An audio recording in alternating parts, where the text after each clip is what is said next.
आज हम राजस्थान की पावन धरती पर बसे एक ऐसे स्थान की गहराइयों में उतर रहे हैं जहां इतिहास, आस्था और रहस्य का एक अद्भुत संगम देखने को मिलता है। बिल्कुल। हम बात कर रहे हैं सीकर जिले के विश्व प्रसिद्ध खाटू श्याम मंदिर की। बिल्कुल। इन्हें हारे का सहारा, शीश किंदानी और तीन बाणधारी जैसे कई नामों से पुकारा जाता जी है। हाँ।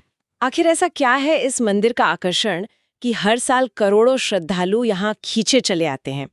देखिए, हमारे पास इस विषय से जुड़े कुछ ऑनलाइन स्रोत हैं जिनमें कई दिलचस्प कथाएं हैं, ऐतिहासिक विवरण और भक्तों के अनुभव भी दर्ज हैं। अच्छा।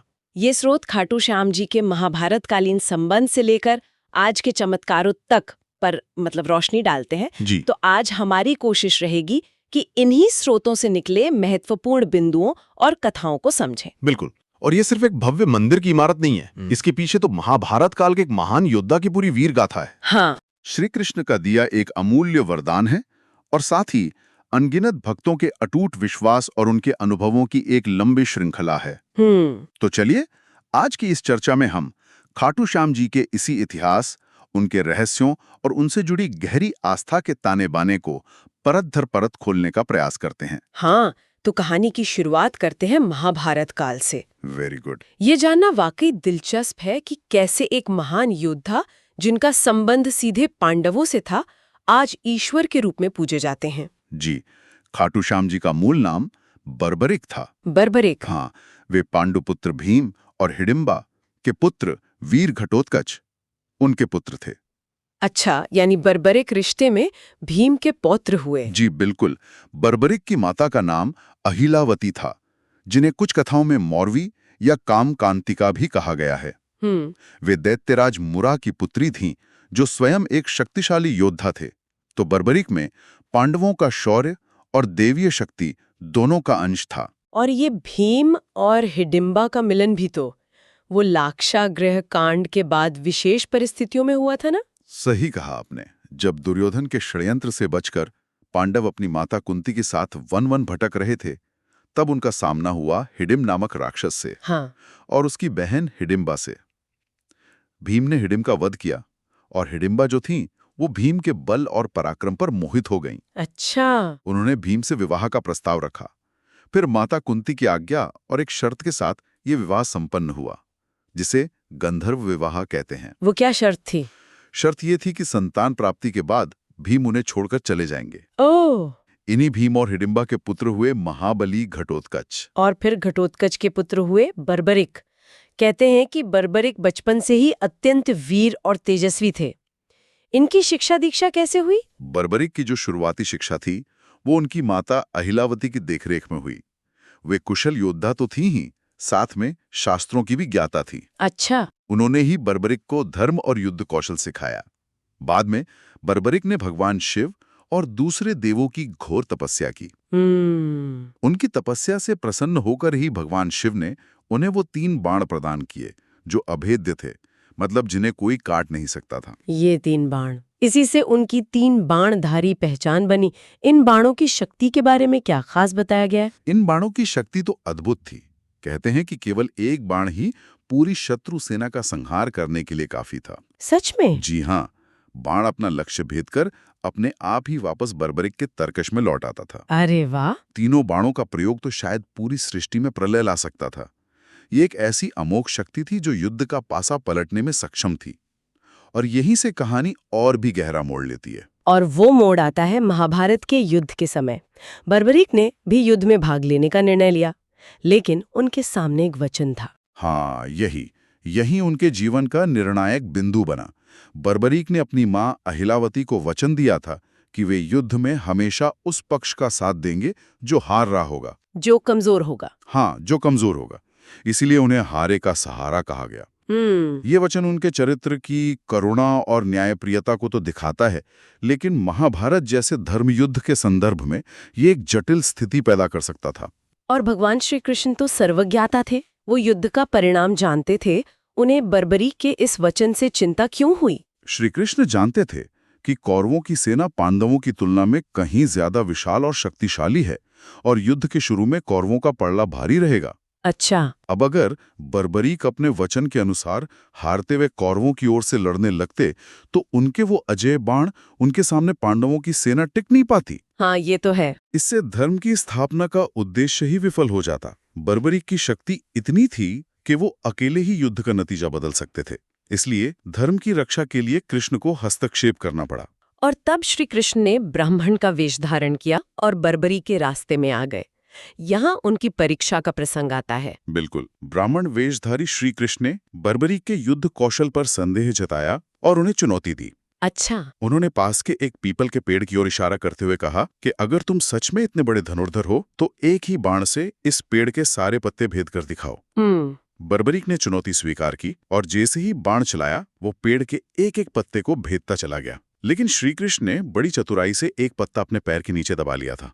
हाँ, तो जब बाण श्री कृष्ण के पैर के पास आकर रुका तब बर्बरीक ने क्या किया? बर्बरीक ने बड़ी विनम्रता से ब्राह्मण रूपी कृष्ण से कहा, हे विप्र, आप अपना पैर हटा लें, वरना बाण आपके पैर को भेदता हुआ उस पत्ते तक पहुंच जाएगा। बर्बरीक की शक्ति और विनम्रता देखकर श्री कृष्ण समझ गए कि ये योद्धा साधारण नहीं है। वे बर्बरीक की वीरता से प्रभावित तो हुए, पर धर्म की रक्षा का संकल्प उससे भी बड़ा था। और यही वो क्षण आता है जब श्री कृष्ण ने बर्बरीक से उनका शीश दान में मांग लिया। ये तो किसी भी योद्धा के लिए कल्पना से परे की मांग होगी। निश्चित रूप से यह सुनकर कोई भी विचलित हो सकता था, लेकिन बर्बरीक अविचल रहे। वो समझ गए कि कोई साधारण ब्राह्मण ऐसी याचना कर ही नहीं सकता। सही बात है। उन्होंने विनम्रतापूर्वक ब्राह्मण से उनके वास्तविक स्वरूप में दर्शन देने का आग्रह किया। कहा, एक वीर क्षत्रिय का शीश दान में मांगने का साहस कोई साधारण भिक्षुक नहीं कर सकता। कृपा करके बताएं आप कौन हैं? तब श्री कृष्ण अपने वास्तविक दिव्य स्वरूप में प्रकट हुए। बर्बरीक ने उन्हें पहचान लिया। श्री कृष्ण ने उन्हें क्या समझाया फिर? श्री कृष्ण ने बर्बरीक को समझाया कि धर्म की स्थापना और अधर्म के नाश के लिए होने वाले इस महायुद्ध की निर्विघ्न सफलता के लिए उनका बलिदान आवश्यक है। यदि वे युद्ध में भाग लेते तो उनका वचन धर्म की विजय में बाधक बन सकता था। बर्बरीक ने धर्म के बृहत्तर हित में अपना शीश दान करने का निर्णय लिया। ये निस्वार्थता और धर्मपरायणता का चरम उदाहरण है।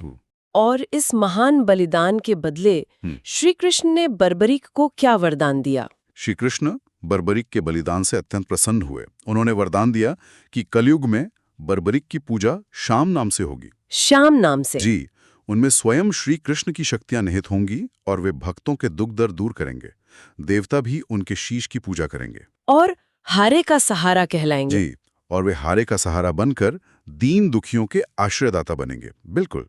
श्री कृष्ण ने उनके शीश को अमृत से सींचकर अजर अमर कर दिया। अच्छा। और उसे युद्ध देखने के लिए पास की एक ऊंची पहाड़ी पर स्थापित कर दिया, जहां से बर्बरीक ने महाभारत का पूरा युद्ध अपनी आंखों से देखा। युद्ध समाप्त होने के बाद उस शीश का क्या हुआ? वो खाटू तक कैसे पहुंचा? महाभारत युद्ध की समाप्ति के बाद वो दिव्य शीश अंतर्ध्यान हो गया। सदियां बीत गईं। फिर कलयुग में राजस्थान के खाटू गांव में एक चमत्कारिक घटना घटी। क्या घटना? एक स्थान विशेष पर जब भी एक गाय चरने जाती थी, उसके थनों से अपने आप दूध की धारा बहने लगती थी। ये देखकर गांव वाले हैरान थे। ये तो अजीब बात है। जी। तो ग्रामीणों ने जिज्ञासाविश उस स्थान की खुदाई की। खुदाई करने पर उन्हें वहां से बर्बरीक का वही दिव्य शीश एक अलौकिक मुखाकृति के रूप में प्राप्त हुआ। अच्छा, वही शीश? हाँ जी। इस अद्भुत और पवित्र शीश को देखकर सभी श्रद्धा से भर गए। उन्होंने उस शीश को आदरपूर्वक निकाला और पूजा अर्चना के लिए एक स्थानीय पवित्र ब्राह्मण को सौंप दिया। और फिर मंदिर का निर्माण कैसे हुआ? इसमें राजा रूप सिंह चौहान का क्या योगदान था? कुछ समय बाद खाटू के तत्कालीन शासक थे राजा रूप सिंह चौहान। उन्हें स्वप्न में भगवान श्याम ने स्वयं दर्शन दिए और उस स्थान पर मंदिर बनवाने का आदेश दिया। स्वप्न में आदेश मिला? जी। राजा ने इसे ईश्वर का निर्देश माना और पूरी श्रद्धा के साथ सन 1027 ईस्वी में फाल्गुन मास की शुक्ल पक्ष की एकादशी के शुभ दिन उसी स्थान पर उस पवित्र शीश को विधि विधान से स्थापित करवाया और एक मंदिर का निर्माण करवाया। अच्छा, फाल्गुन शुक्ल एकादशी, इसी दिन आज भी मुख्य मेला लगता है। जी हाँ, बिल्कुल, यही वो तिथि है। समय के साथ मंदिर का स्वरूप बदला। लगभग 700 वर्षों बाद सन 1720 ईस्वी में मारवाड़ रियासत के तत्कालीन शासक के एक प्रतिष्ठित दरबारी और दीवान थे अभय सिंह। उन्होंने मंदिर का व्यापक जीर्णोद्धार करवाया। उन्होंने ही मंदिर को वर्तमान भव्य स्वरूप प्रदान किया। तो आज जो हम मंदिर देखते हैं वो अभय सिंह जी के समय का है। जी, उसका जो भव्य स्वरूप है वो उन्हीं की देन है। ये मंदिर स्थापत्य कला का भी सुंदर उदाहरण है। इसके निर्माण में चूने के गारे, सफेद संगमरमर और सुंदर टाइलों का प्रयोग किया गया है। अच्छा। गर्भगृह जहां बाबा श्याम का शीश विराजमान है, उसके द्वार चांदी की परतों से सजे हैं जो भव्यता और पवित्रता का एहसास कराते हैं। और मंदिर का जो मुख्य प्रार्थना कक्ष है, जगमोहन जिसे कहते हैं, उसकी दीवारों पर भी कुछ विशेष है? जी हाँ, जगमोहन की दीवारें पौराणिक कथाओं और श्याम बाबा के जीवन से जुड़े प्रसंगों के सुंदर भित्ति चित्रों से सजी हुई हैं। अच्छा, चित्र बने हुए हैं। जी, ये चित्र न केवल सुंदरता बढ़ाते हैं बल्कि भक्तों को बाबा की लीलाओं और महिमा का स्मरण भी कराते हैं। मतलब हर कोने में आस्था और कला का संगम दिखाई देता है। चलिए अब मंदिर परिसर से जुड़े कुछ रहस्यों और चमत्कारों की बात करते हैं जिनका जिक्र स्रोतों में मिलता है। सबसे पहले श्याम कुंड। श्याम कुंड, हाँ, ये वही पवित्र जलाशय है जहां से बाबा श्याम का दिव्य शीश प्राप्त हुआ था। इसका महत्व बहुत ज्यादा है। पत्तों की गहरी आस्था है कि इस कुंड के जल में स्नान करने से सारे पाप धुल जाते हैं, रोगों से मुक्ति मिलती है और मन को असीम शांति मिलती है। लोग दूर दूर से इस कुंड का पवित्र जल अपने साथ ले भी जाते हैं। और इसका सबसे रहस्यमयी पहलू है इसके जल का स्रोत। स्रोतों के अनुसार इसका कोई ज्ञात स्रोत नहीं है। यही बात इसे और भी अद्भुत बनाती है। मतलब वैज्ञानिक रूप से या भूगर्भीय दृष्टि से पानी का कोई निश्चित स्रोत आज तक पता नहीं चल पाया है। कोई नदी या झरना नहीं जुड़ा है। नहीं, न कोई नदी न कोई झरना। इसके बावजूद ये कुंड कभी सूखता नहीं, हमेशा जल से भरा रहता है। अरे वाह! स्थानीय मान्यताएं और पौराणिक संदर्भ इसे पाताल लोक से जुड़ा हुआ मानते हैं। पाताल लोक से? जी, जिससे इसका जल अत्यंत पवित्र और शक्तिशाली समझा जाता है। ये आस्था का विषय है जहां तर्क शायद चुप हो जाता है। हाँ, सही कहा। एक और महत्वपूर्ण परंपरा है निशान यानी ध्वज चढ़ाने की। ये सिर्फ एक झंडा चढ़ाना भर नहीं है। बिल्कुल नहीं। खाटू श्याम जी को निशान चढ़ाना एक गहरी आस्था, मन्नत, नियम और संयम का प्रतीक है। वो ध्वज सिर्फ कपड़े का टुकड़ा नहीं है बल्कि भक्त की श्रद्धा का मूर्त रूप है। हाँ। यह बाबा बर्बरिक के बलिदान, धर्म की विजय और श्याम बाबा के प्रति समर्पण का प्रतिनिधित्व करता है। सनातन परंपरा में ध्वज वैसे भी विजय और गौरव का प्रतीक माना जाता है। इन निशानों के रंग और उन पर बने चिन्हों का भी खास मतलब होता होगा। हाँ, निशान अक्सर केसरिया, नारंगी, लाल जैसे शुभ रंगों के होते हैं जो त्याग, ऊर्जा, शौर्य और भक्ति के प्रतीक हैं। अच्छा। इन पर श्री कृष्ण, श्याम बाबा की छवियां, उनके जयकारे या ओम जैसे पवित्र चिन्ह और मंत्र लिखे होते हैं। भक्त अपनी मन्नत पूरी होने पर कृतज्ञता स्वरूप निशान चढ़ाते हैं, तो कई बार मन्नत मांगने के साथ ही अपने अटूट विश्वास के चलते भी निशान अर्पित करते हैं। और फाल्गुन मास के लखी मेले में निशान यात्रा का तो विशेष ही महत्व बताया गया है। फाल्गुन मेला खाटू धाम का सबसे बड़ा उत्सव है। लाखों भक्त आते हैं, इसीलिए इसे लखी मेला कहते हैं। लाखों भक्त? जी, इस दौरान निशान यात्रा का अद्भुत दृश्य देखने को मिलता है। हजारों भक्त हाथों में अपने निशान लिए नंगे पांव श्याम बाबा के जयकारे लगाते हुए। नंगे पांव? हाँ, नंगे पांव रिंगस कस्बे से खाटू धाम तक की लगभग 18 किलोमीटर की पदयात्रा करते हैं। 18 किलोमीटर? जी, पूरा वातावरण भक्तिमय हो जाता है।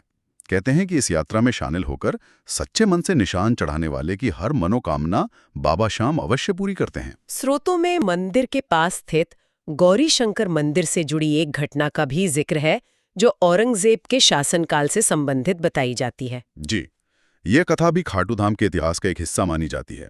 स्रोत बताते हैं कि जब मुगल शासक औरंगजेब की सेना ने मंदिरों को तोड़ने का अभियान चलाया तो वे इस गौरीशंकर मंदिर में भी पहुंचे। सैनिकों ने जब शिवलिंग को खंडित करने के लिए उस पर भालों से प्रहार किया तो कहते हैं कि शिवलिंग से रक्त की धाराएं फूट पड़ी। रक्त की धाराएं? जी, ये अलौकिक और भयावह दृश्य देखकर सैनिक डर गए और वहां से भाग खड़े हुए।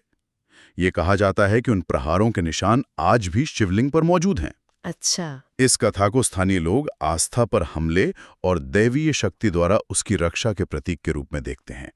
पर हमें यह स्पष्ट करना चाहिए कि हम केवल स्रोतों में दी गई जानकारी बता रहे हैं, किसी ऐतिहासिक दावे का समर्थन या खंडन नहीं कर रहे। बिल्कुल। इन ऐतिहासिक और पौराणिक कथाओं के अलावा भक्तों के व्यक्तिगत अनुभवों और चमत्कारों की भी बहुत चर्चा होती है। बिल्कुल, अनगिनत भक्त हैं जो अपने जीवन में आए सकारात्मक बदलाव, असाध्य रोगों से मुक्ति, व्यापार में सफलता या पारिवारिक समस्याओं के समाधान का श्रेय बाबा श्याम की कृपा को देते हैं। कई लोग मंदिर परिसर में एक दिव्य ऊर्जा या शांति का अनुभव करने की बात करते हैं, तो कुछ को स्वप्न में बाबा के दर्शन होने के अनुभव भी होते हैं। स्वप्न में दर्शन? जी, ये व्यक्तिगत अनुभव ही हैं जो पीढ़ी दर पीढ़ी आस्था को और मजबूत करते जाते हैं। और ये आस्था सिर्फ भारत तक ही सीमित नहीं है, विदेशों में भी है। नहीं, बिल्कुल नहीं। जैसा कि स्रोत बताते हैं, अमेरिका, इंग्लैंड, ऑस्ट्रेलिया जैसे देशों में बसे भारतीय समुदाय के लोग भी खाटू श्याम जी में गहरी आस्था रखते हैं। अच्छा। और हर साल विशेष रूप से निशान यात्रा और मेले में भाग लेने भारत आते हैं।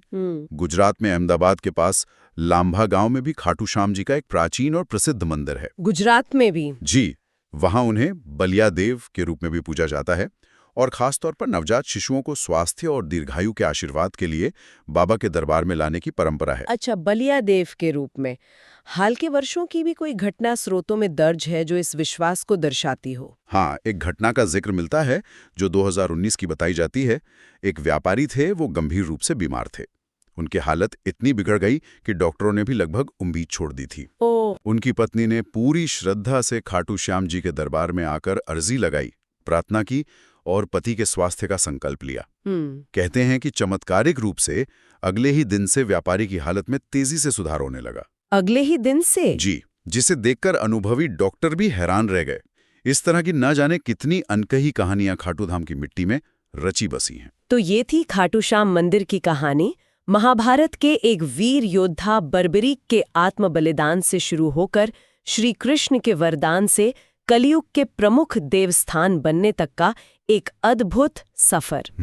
हारे का सहारा के रूप में उनकी पहचान आज भी लाखों करोड़ों लोगों को निराशा के क्षणों में आशा और संबल प्रदान करती है। वास्तव में यह स्थान इतिहास और पौराणिक कथाओं का भंडार है, जहां अटूट आस्था चमत्कारों को जन्म देती है और कई रहस्य आज भी अनसुलझे हैं। सही कहा। श्यामकुंड का न सूखने वाला जल, निशान यात्रा का प्रभाव, भक्तों की निजी अनुभव, ये सब मिलकर इसे सिर्फ एक तीर्थ स्थल नहीं बल्कि एक जीवंत और जागृत आध्यात्मिक केंद्र बनाते हैं। यहाँ आकर शायद तार्किकता पीछे छूट जाती है और विश्वास आगे बढ़कर रास्ता दिखाता है। अंत में एक विचारणीय प्रश्न हमारे स्रोतों से उभरता है। बर्बरीक का मूल प्रण था हारते हुए पक्ष का साथ देना, चाहे वो अधर्म का ही क्यों न हो। श्री कृष्ण ने धर्म यानी पांडवों की विजय सुनिश्चित करने के लिए उनका बलिदान करवाया। हाँ। लेकिन फिर कलयुग में उन्हें हारे का सहारा के रूप में ही पूजे जाने का वरदान दिया।